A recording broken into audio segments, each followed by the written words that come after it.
Hello, everyone. You're watching Speak Your Mind with Dr. Ryger. I'm Neza Alawi, founder and CEO of Join Mayshad, the New York-based company that empowers women on a daily basis. I'm here today with Dr. Risa Ryger, our clinical psychologist and investor in Mayshad. And our guest today is Marcia Scheiner. Hello, Dr. Ryger. Hi, Neza. So great to see you and share this morning with you. How are you? I'm great. Great to be here today. Dr. Ryger, can we start with our positive emotions of the week? Absolutely. First of all, welcome everyone. I'm so glad that you're here with the sisterhood joining us today. And I was thinking a lot about what I was going to talk about this week. And so this is what came to me. On Saturday morning, I was sitting outside, and you guys at this point, you know that I meditate. And it's just a great way for me to settle in with myself and connect for the day. And as I was sitting and just looking out and seeing the blue sky, I closed my eyes, and to the left of me, there was a chanting that was going on. And my neighbors across the street aren't able to congregate. And so they hold Saturday morning services on their front porch.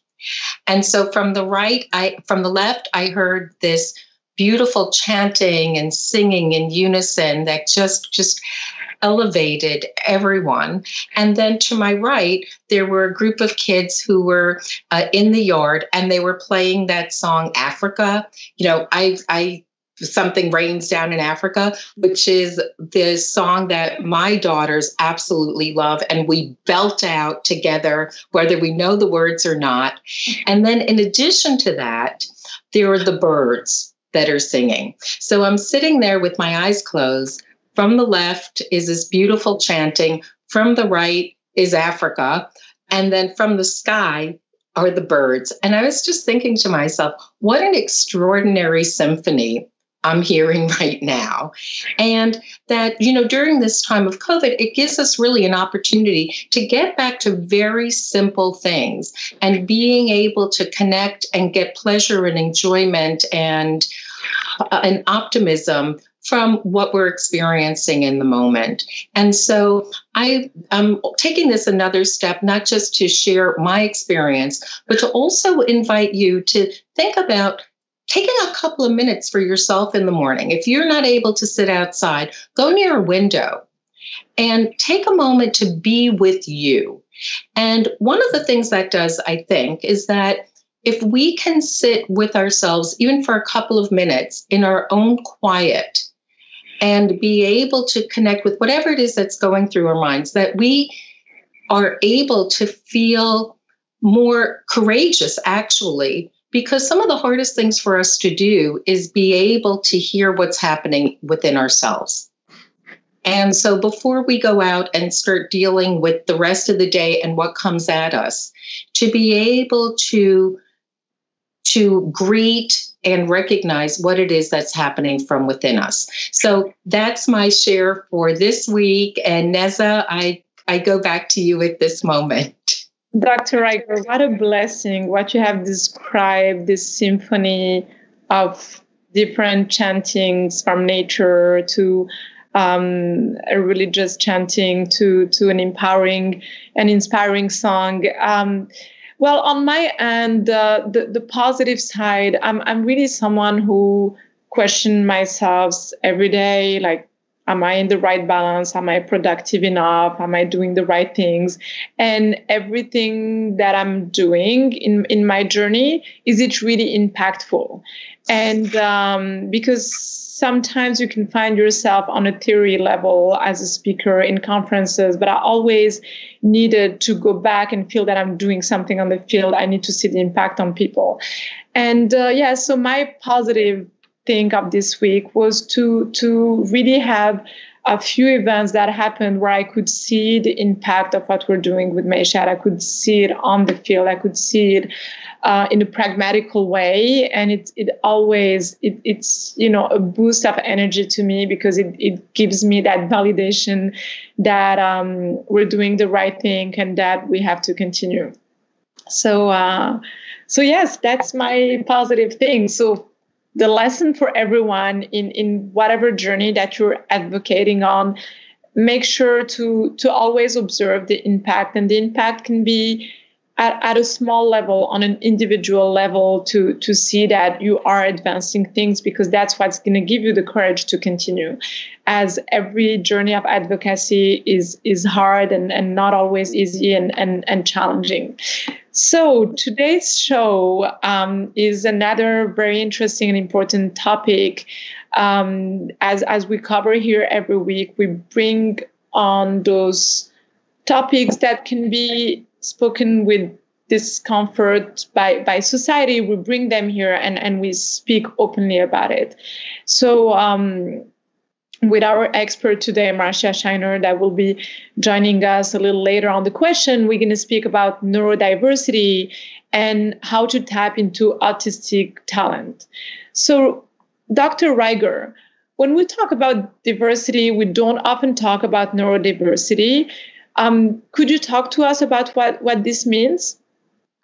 Yes, and I'm so happy that we're going into this space because it's a space that a lot of people are really not familiar with. And so neurodiversity, when we're talking about neurodiversity, oftentimes we're really talking about autism and autistic people. And at this point in time, according to the CDC, that 1 in 54 children has been identified with Autism Spectrum Disorder, and that autism goes across racial, ethnic, and socioeconomic groups. Now, as I say that, I just want to add that even though it goes across all those groups, it doesn't mean that that those groups are getting equal medical attention, psychological attention, and diagnostic attention. So let's just be clear about that now. At this point, the CDC tells us that it's 4 times more common in boys than in girls, and that 1 in 6, about 17% of children from 3 to 17 years old were diagnosed with a developmental disability, as reported by parents during a study period from 2009 to 2017. And so this spectrum, and what we mean by spectrum is that this isn't one thing. This isn't one entity. This isn't a pinpoint. That autism looks very, very different across the spectrum. And the hallmark, though, is that there's difficulty with communication and interaction with other people. There can be restricted interests and repetitive behaviors, and that these symptoms can hurt the person's ability to function properly in schoolwork and other areas of life. And this is according to information from the National Institute of Health. And so one of the things that we may have experienced in the course of our lives is when we're talking to someone, and all of a sudden we kind of get this feeling that there's little or inconsistent eye contact, and that the person may not be listening to other people, and that they may be slow to respond to their name being called or other verbal attempts for other people to get their attention. There's problems in the back and forth of conversation, and that this person, the autistic person or the autistic, may not realize that they're talking about a subject that they're very interested in great detail, and they're continuing on that road, and don't pick up on the social cues from other people that perhaps that particular topic has run its course for those people around them.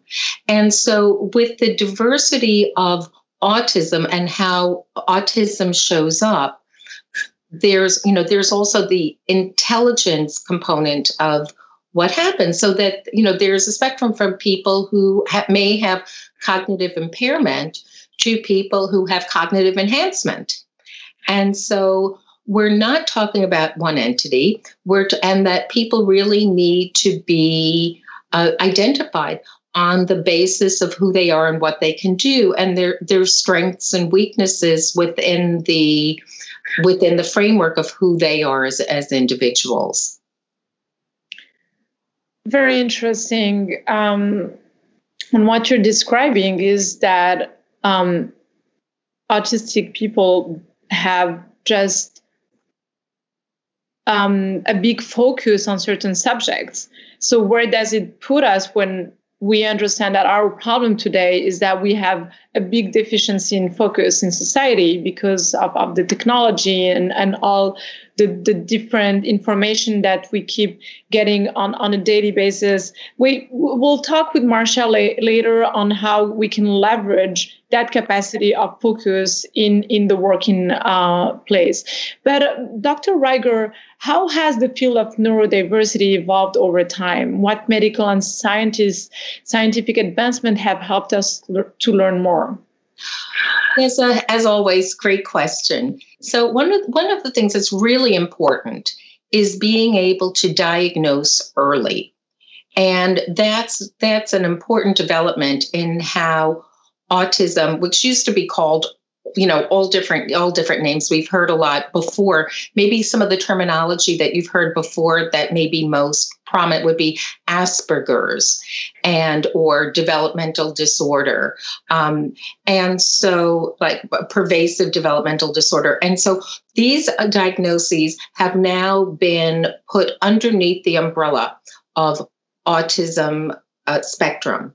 And so that's one piece. So early intervention is really important. And so it starts with pediatricians looking at children. That diagnosis for children is often a two-stage process. And so in the wellness checkup with a child, pediatricians are looking at development in terms of behavior and other aspects of development. And so it can be diagnosed by 2 years of age. It doesn't mean that it is diagnosed, but it can be diagnosed at 2 years of age. And so there can be a general screening that's done during well child checkups. Then that's step one. And oftentimes the step two is having additional evaluation. And this additional evaluation can come in the form of a developmental pediatrician, a child psychologist, a neuropsychologist. And so that a child can be assessed and then appropriate intervention can be recommended. And so one of the ways that children can be helped, and certainly we're going to hear later from Marcia about how this works together, is that people can be taught skills, and so these skills can be reinforced, developed, and so that the areas that can impact people from being able to function to capacity can be developed and practiced. And that's really an important piece. We have to understand that it's not a way that people choose to be. When we talk about neurodiversity, the neuro and the diversity is about the brain and about the brains being different.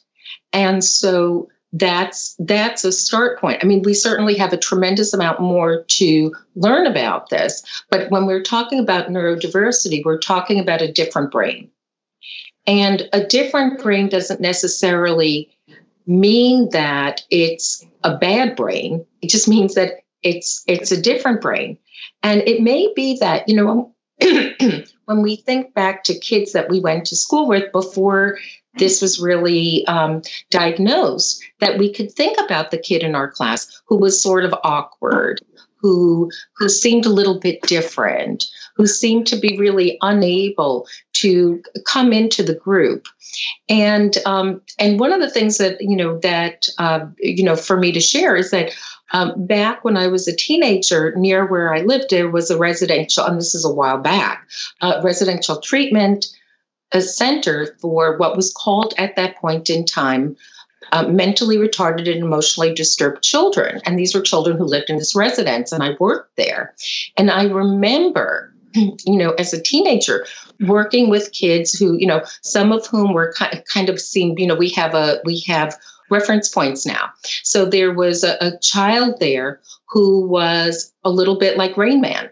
And so if you told this child your name, that child immediately assigned numbers to your first name and your last name. So A would be 1, B would be 2. And this child could multiply your first name by your last name and come up with the right answer all the time. And so, there are people that we know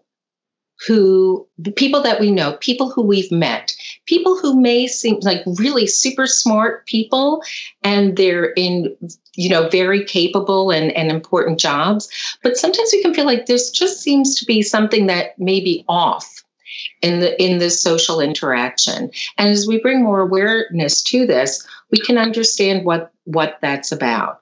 Oftentimes for older people, that they didn't get this diagnosis earlier on. And so as adults, all of a sudden somebody has said to them, you should go get checked out and see if maybe you're on the autistic spectrum. And then all of a sudden people can get diagnosed and understand better what it is that they've been struggling with that wasn't identified earlier on. And and these people who can be married, have children, but this is what we call the spectrum, because there isn't one functional point. There are as many dots as there can be levels of being functional and capable and being able to take care of yourself or not. Thank you, Dr. Ryger. That really explained a lot how in society we tend to call impaired some, minds that can be different. And I was always a firm believer that autistic and people on the spectrum are just different. And why is it that they're impaired and it's not us with all, the mental deficiency? And you're working with that all the time. I mean, we're struggling on a psychological level for so many reasons, and so many reasons that people on the spectrum might not even have or encounter, because their mind is more wired in a more simple way, focused way, healthy way somehow. And so I'm going to ask you a question, because I think that our audience would be curious about this answer. When you say, okay, once they're diagnosed, it just helps them understand better, helps the parent understand better, but do they take any drugs or anything to try to monitor that? And the best answer I can give you is that it depends. It depends. It depends. But let's be very, very clear. There isn't a drug that fixes this. There isn't a drug that cures it. Yeah. Okay. However, if there are behavioral problems and difficulties with emotional regulation, that there are times and ways where medication can be absolutely appropriate and helpful for the individual to be able to bring a level down of perhaps behavioral acting out that just brings it down and helps them. It's like, for some people, it's like you can't tell somebody who needs glasses to squint harder. And so sometimes medication can be absolutely appropriate and really what's necessary to help the person. So no hard and fast. There are times that medication is absolutely appropriate, and it needs to be the right medication for the right person. It's not a one size fits all. And so it's very important that you seek out people. If this is a question and a situation, a person that you're concerned about, it's very important that you seek out people who are familiar with the space, who are experts in the space, and they really know how to be able to look at the person you're concerned about with expertise and experience. Thank you, Dr. Ryger. So we're going to bring in Marcia Scheiner, our guest today, to enlighten us even more about the subject and talk to us about the community that she has created. around autism. So Marcia Scheiner is the president and founder of Integrate Autism Employment Advisors, the author of An Employer's Guide to Managing Professionals on the Autism Spectrum, and a frequent speaker on how to create a successful workplace for autistic professionals. Hello, Marcia. Thank you so much for joining us today. Good morning, Risa. Thank you for having me. Mm-hmm. So, Marcia, how did you discover that there is a void, that something was missing? Would love for you to share your backstory. Sure. So, about 10 years ago, I was finishing up was a long and successful career in the financial services industry. And I have a son who is on the autism spectrum. And I'd always wanted to do something more philanthropic when I left the business world. And given that I had the opportunity to retire early from financial services, was looking around for something more philanthropic to do. Given that I have a son on the spectrum, I obviously had a personal interest in this space. So, being the sort of analytical business person that I was, I said, how do I go about taking my background as someone with a finance background and applying it into the autism world? So I started talking to people in that space. And no big surprise, I found out that the three big issues for individuals on the spectrum, particularly those transitioning into adulthood, because at the time my son was 19, were employment, relationships, and housing.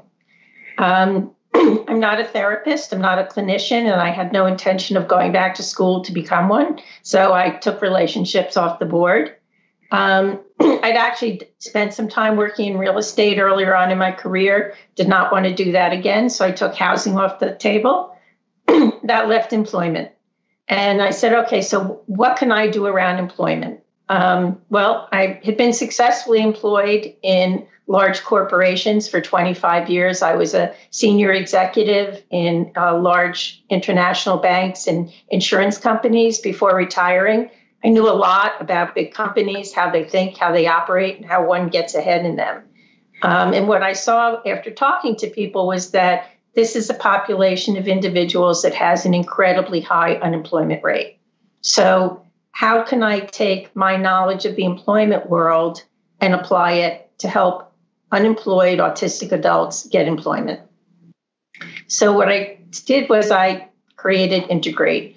And the theory behind Integrate was create an organization that doesn't necessarily focus on starting with an individual and one at a time trying to get them a job, but start with the employers.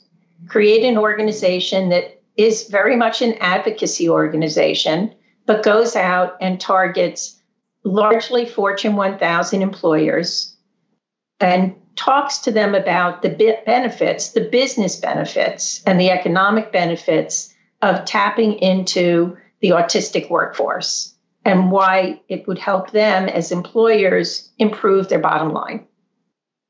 And then help them do that in a way that makes business sense for them. And the reason I took that approach was when I did my research, I talked to a number of organizations who were in the field of trying to help autistic individuals get employment. And while there are a number of them out there, and they're staffed by incredibly smart, well-meaning, good people, but it's not an effective process. So, when I talked to one of the organizations that I think really highly of, they explained their process to me. They take an individual on as a client. They spend 6 to 12 months getting to know that person really, really well. They develop a profile of the individual. They actually develop a job description of exactly what that individual could do. And then they start knocking on companies' doors with their client and the job description and saying, here's a job my client can do for you. Will you hire them to do this job? Now, and it takes them about 2 to 3 years working with a client to find them a job. Now, if you want to do that for the entire population of unemployed autistic individuals. And today, for college graduates on the autism spectrum, the unemployment rate is 85%. Unemployed and underemployed. You're going to be doing that forever, and you're never going to make a dent in that unemployment rate if it takes you 2 to 3 years to find one person a job. So the idea was, and then from an employer's perspective, if I'm an employer, I don't need someone to come to me with a job description where they want me to hire a person to do a job. I may have, if I'm a big employer, 1,000 open roles I need to fill. I need someone to come to me with a person who can fill those open roles. So that was our idea, was to turn the paradigm on its head and function much more like a typical recruiting and staffing firm for employers. The only difference was our candidates that we would bring to them happened to be on the autism spectrum, and we surround that with a significant amount of education and training and support for the companies so that they know how to successfully get a candidate on the spectrum through their interview process and appropriately support them in the workplace so that they can be successful. Marcia, on this journey that you've been taking, what were some of the challenges that you experienced in coming to companies? And you've been doing this for a while. This isn't, you started yesterday and here you are today. But that it's been a process. And so what are some of the challenges that you experienced, and how have they gotten better or resolved in some instances?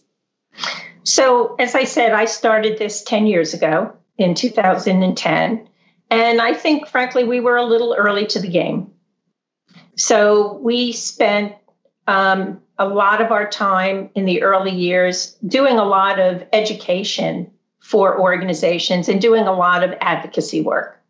So while we wanted in the very early years to come out and right out of the gate start having companies engage us to put employment programs in place, the world wasn't there with us. Everybody was very excited and interested to listen about autism and this untapped talent pool. But quite honestly, we were in fairly high unemployment rate period at that point in time. And companies had their pick of employees.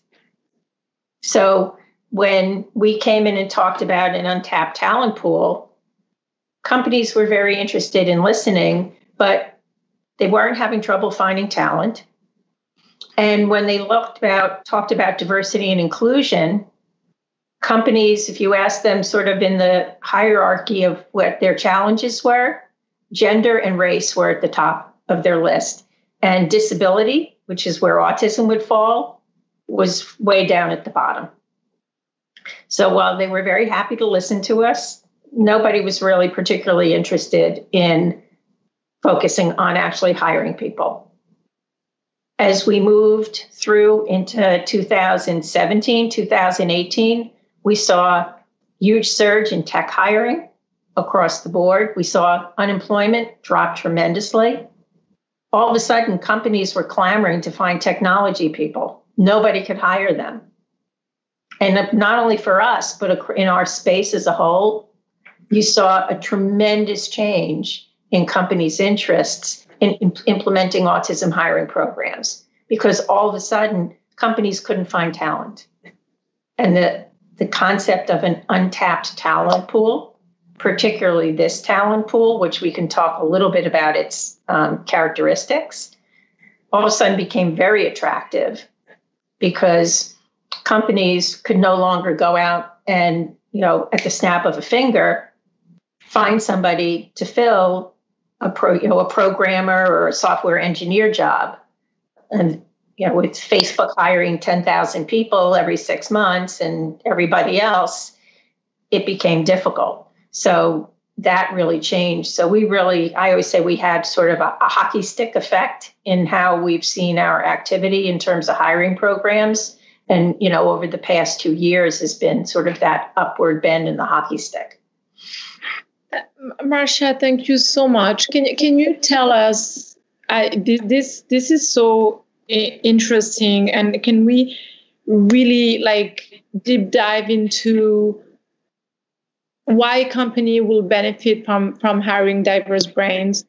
How a person who's on the autistic spectrum is more reliable than all of us with the ADD that we're all experiencing and so on. Can you tell us how important it is and how talented are those people?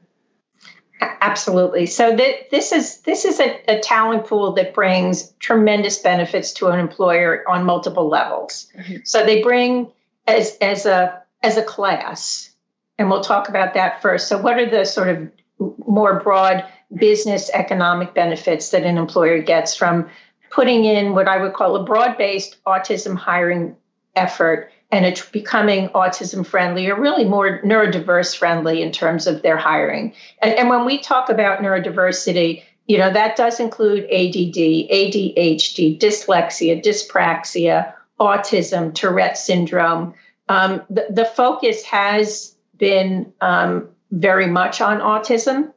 And when companies do put these in place, they will try to capture that broader basket of individuals. But if you look at the broader neurodiverse profile and think just of executive functioning, and we haven't talked about that, but executive functioning skills, which can be a challenge for people with neurodiverse challenges, and particularly those with autism, are really all those skills that let us put our intelligence to work. So time management, organization, prioritizing, transitioning from one task to another, which many of us like to call multitasking, which in reality doesn't exist. It's just how fast you can move from one task and back to the next. But if you add all those together, about 20% of the population have some challenges along those areas. So companies already employ all those people anyway. They just don't know it because the people haven't disclosed. So when we look more broadly at companies putting these programs in place, the first thing that we see is they get existing employees who have these challenges begin to disclose, because they can now see that their employer is actually interested in accommodating them, and they feel that it's a safe space and that they can actually bring their whole selves to work. So that is something that employers want, because if you're a federal contractor, it's not a hard and fast rule, but it's a guideline in terms of the percentage of people with disabilities you're supposed to be employing. The more you can get that number up by having your own employees disclose, better. So there's a benefit just in getting your own employee base to disclose. Companies like SAP that have one of the largest autism hiring programs have seen their employee engagement numbers go up. And they've tracked it. They've built an analytical model, and they've seen that for every 1% increase in employee engagement, they see a $40 to $50 million increase in revenue. When you have increased employee engagement, you tend to have lower turnover among your entire employee base. So lower turnover is lower expenses. So all big business benefits. I mentioned, we have I think of us as an affinity group in terms of market share, those of us who are impacted by autism. Dr. Ryger mentioned it's 1 in 54 children are being diagnosed on the spectrum. That's almost 2% of our child population. The CDC also came out for the first time this year and said that 5.4 million adults in the U.S. are on the autism spectrum. That's another 2.2% of the U.S. population. If you take those two numbers, it's about, somewhere between 6 and 7 million people in the U.S. are on the autism spectrum. Think about their parents, their grandparents, their siblings, and their aunts and uncles and their cousins. That is your autism community. And then their close family and friends. Conservative estimate, another 5 people around those 6.6 to 7 million. That's 30 million people. That's over 10% of the U.S. population. That's a market share. Mm. So if you are a company that is hiring people on the autism spectrum, as I always say, go out and be public about it, because we have purchasing power. I live in New York City, and on the corner of where I live, when I walk out, there's a Bank of America, there's a Chase Bank, there's a Citibank, and there's a TD Bank within 1 block of my apartment. And I know that JP Morgan Chase has the largest autism hiring program among all those. Guess where I do my banking? At JP Morgan Chase. And it's because they have an autism hiring program. Because frankly, wherever I put my checking account, I'm getting 0% interest. It doesn't make a difference. They have, if you are selling a commodity product, you can make a big difference by putting yourself out there with this community. So there's that brand recognition. And then if you want to be hiring autistic people, again, the companies who have big hiring programs now, they don't need to use an organization like mine because the autism community knows about that. And they have more autistic people applying for jobs there than they can handle. So those are all business benefits from a macro level. And then from an individual level, from the employees, individuals on the spectrum tend to bring some pretty unique skill sets. And again, now, and Dr. Ryger said this as well, we tend to need to generalize, because when we're talking about a population, we generalize, but everybody is different. So you have to recognize that each individual will be different. But for this purpose, I'm going to generalize a bit. A lot of individuals on the spectrum are incredibly creative problem solvers. Their brains are wired differently. They see things differently than we do. What we often will tell an employer is, while a lot of us will look at things and we look for similarities from one task to the next, people on the spectrum will see differences. So they're very good in finding errors. They're very good in seeing patterns that don't jump out at us. So there's a lot of jobs where you need incredible accuracy and attention to detail that those of us who are not on the spectrum get bored with, because they can be repetitive and they're very detail oriented, whereas people on the spectrum love those jobs. They tend to hyper focus. So again, they'll get really deep into a subject matter. Their interests may be narrow, but their depth of knowledge will be much deeper than somebody else. So for jobs where you want a subject matter expert on something, again, they're really, really good. Risa, you talked about the young adults, the children you worked with who were artists. We see some incredible artists on the spectrum. Again, they will oftentimes have a vision that the rest of us do not have. For the population we work with, these are individuals who've really struggled to find employment, and they don't like change. So when they find a job, if you make an environment for them where they can be happy, they're not going to leave. They don't, in 6 months, we always say they're not, particularly people complain about millennials all the time. Yeah. These are not individuals who in 6 months are going to be standing at your office door saying, okay, I showed up every day. What are you going to do for me now? They're going to be, leave me alone and just let me do the job that you hired me to do. They don't leave. We hear stories time and time again about, massive snowstorms, and the one employee who showed up at the office is the one who's on the spectrum. So they're loyal, they're honest, they don't leave. So again, on an individual basis, lower turnover. If you look again at the companies that have the largest programs, they all have 90% plus retention rates of their employees on the spectrum, which are significantly higher retention rates than their general employee population. Those are just a few reasons. Well, those are amazing reasons. And really, when we look at the evolution of population, as you said, you're referring to the millennials, which is the junior working class now. Yes, we're seeing that everyone wants changes. Everyone, has that lack of focus and expertise. And we all want to do many things, at the same time when I think our parents and grandparents were much more focused on one type of career. So those talents and tapping into neurodiverse talent is going to be something very interesting and important for companies. And I love the example that you gave, Marcia, of especially when it comes to commodities or banking. It's the services are the same, the products are the same. What differentiates it is it's a brand recognition. We want to put our money with a company that does good, and a good that relates to us as well as consumers.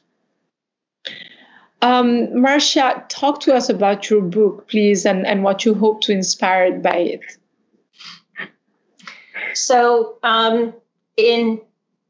actually back in 2011, we did a training video where we put together, it was a half-hour video for employers on things like executive functioning and the hidden curriculum, which the hidden curriculum is, many of the things Dr. Ryger was talking about, all the social aspects and social interaction expectations that we have of each other when we're in any kind of environment, but particularly in this case, the employment space or the work environment, that for people on the spectrum can be very difficult, that unless they're told, they may not see. So therefore, the hidden curriculum, as well as sensory sensitivities, which are also a problem for people on the spectrum.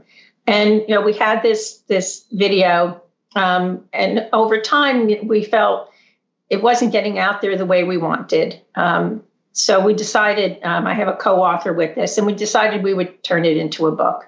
And really, there are a number of books out there about getting employment for people on the autism spectrum. But again, looking at what was out there, my concern was there was nothing out there. I like manuals. I like how-tos. I'm a very direct type of individual. And what I wanted was, from an employer's perspective, knowing how people operate on a daily basis. If I'm a busy employer, I'm not going to sit and read a book from cover to cover to figure out how to deal with a problem if I'm managing someone on the spectrum. So the idea was to write a book that was a very quick reference guide to be a companion piece, particularly for employers who are engaging in programs where they're getting other forms of training. So the book covers all the areas of where candidates who have autism may struggle with executive functioning, may struggle with the hidden curriculum issues, may struggle with sensory issues, and may struggle with anxiety. And we haven't even touched on anxiety, which is such a big, big piece of this for people with autism. But it's broken down into very short pieces so that a reader, and it's really meant for the employer, a manager, a hiring manager, a human resources support business partner can open the book, look in the table of contents, look in the index, find 3 to 5 pages that cover a particular issue that has arisen with an employee, read that quickly, and get advice on why it's happening, to get an underlying understanding of the issue, and then some recommendations of how to help support that employee, so that within 2 to 3 minutes, they can get some advice and then work with their colleague and move on with their day, as opposed to having to read a whole book cover to cover. Now, ideally, we would hope that somebody will ultimately read the book cover to cover, but it is really meant to be something that you can keep on the corner of your desk if you're managing autistic employees, and use almost on a daily or weekly basis as you need it. And we're in the process now of writing a second book, which I think of as the prequel to this book, which is specifically about recruiting, interviewing, and onboarding autistic professionals. Marcia, what you're talking about is just so incredible, because there are so many of us in the work environment that wished that we could have a manual to look up what, behaviors and difficulties with people that we've worked with. And so to be able to actually have a manual, to be able to look back and find what's going on, and then find what how to help, what to do, how to respond, and that you can see the impact that your intervention has, and that things can move along more smoothly. I mean, to be able to do that is really quite extraordinary. And can we talk for a second, as I'm piggybacking on this, about the tremendous anxiety that people with autism experience. And it's its own, in a way, it's paradoxical. On the one hand, that people with autism, they're missing social cues and they're missing components of social interaction. And side by side with that is the anxiety that these social interactions can create and can heighten in individuals as just one component of anxiety. Right. So, the way we often explain it to employers is, and this was it was explained to us actually this way by someone on the spectrum, which was, imagine that you were born into a country and you never learned to speak the language. Only the language you never learned to speak was nonverbal communication. Okay, so we all speak two languages. Even if you are, I myself, I'm a native English speaker, and I have never learned to speak another language. In spite of 6 years of French and private Italian tutoring, I only speak English. But I also speak nonverbal communication. So I speak two languages. For autistic individuals, not all, but some, they do not speak nonverbal communication. And they know that. So, as this individual explained it, he said 24/7, you are aware that there is a language going on that you are missing. And that as a result of it, you are making social missteps. You don't know when you're making them, but you know you're making them. So you are in a constant state of heightened anxiety as a result of knowing that you're doing something wrong, but you don't even know what it is that you're doing wrong. One of my colleagues always says, she says, folks on the spectrum vibrate at a higher level than the rest of us. And it is that constant state of anxiety that saps your energy as well. So, we'll find that, a lot of individuals on the spectrum will say, if they are working, they come home from a day at work, they need 2 hours locked in a quiet room by themselves just to decompress. These can be, married individuals with families, but they cannot interact with other people anymore because they have spent 8 hours doing what they either call cloaking, if they have not disclosed, or even if they have disclosed, just suppressing some of their autistic tendencies. And that can be some of the stimming or repetitive behavior activities that some people want to engage in just to release some of that energy.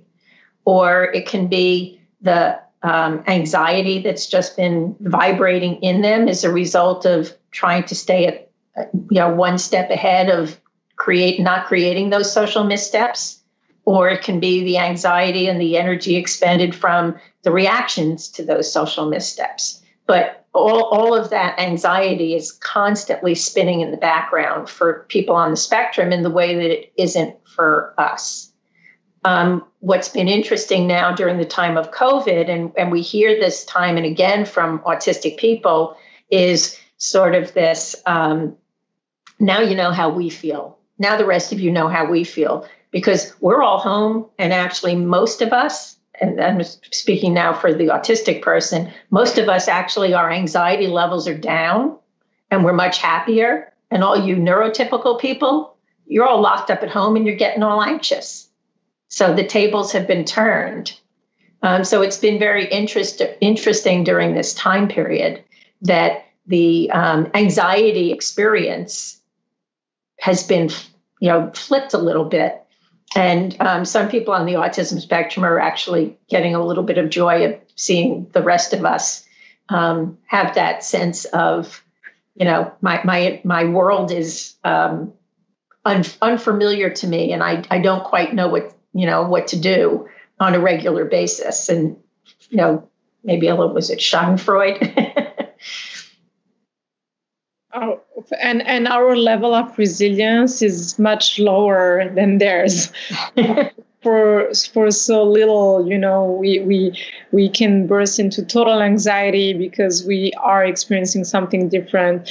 Marcia, thank you so much for letting our audience and myself know more about people who are individuals who are on the autism spectrum and what are they experiencing, how they are thinking, and what they can bring to society. Thank you for the fabulous work that you're doing to integrate them in society, to in better society in general, because we talk all the time about diversity and inclusion at Mayshad and how gender diversity, racial diversity, but also diversity on so many other levels that we don't talk about every day, will create a society that is that is better, more inclusive for everyone. Dr. Ryger, any closing remark to conclude this episode? I'm taking this vast amount of information and enlightenment, and I can't thank Marcia enough for helping us to understand what she has learned through so many different avenues. And so to call from this and a couple of takeaways, really going back to our title of today's show, is that, that in neurodiversity, tap into the talent of autistic people, because this is a talent that you don't want to miss out on as an employer, as someone who can influence an employer. And so that's one takeaway. The second takeaway from today really has to do with us creating space within ourselves to be able to broaden our understanding, our knowledge, and our compassion to be able to welcome people who are different than us. That's the second takeaway. The third takeaway, which I love and I'm going to hold on to very, very tightly, is the idea that there's another language that's being spoken that we don't speak. And that's the language of nonverbal communication, and that we do speak. And that's the language of nonverbal communication. And that's the language that autistic people don't necessarily have a lexicon for. And so in understanding that, I think that just helps to take it from an abstract view into a really here and now, and just thinking about ourselves going into a foreign country, traveling in a foreign country where you don't have the language, you don't have the words, that you can't communicate, and what that feels like, and being able to take that with you in understanding better the experience of people who are on the autistic spectrum. And this has just been a show I'm excited about. I'm so thrilled that we're doing this. Everyone who's joined us today, of course, we love having you, and you get a chance to see the show again, even if you miss it when it comes up. And so don't miss it. Don't miss it. You need to know this. And we're thrilled to have you as part of the sisterhood. Please join us. And remember, as always, we've saved a seat for you. To save a seat for you, please subscribe to Join Mayshad's YouTube channel. And don't forget to hit the bell to get all notifications of our great content.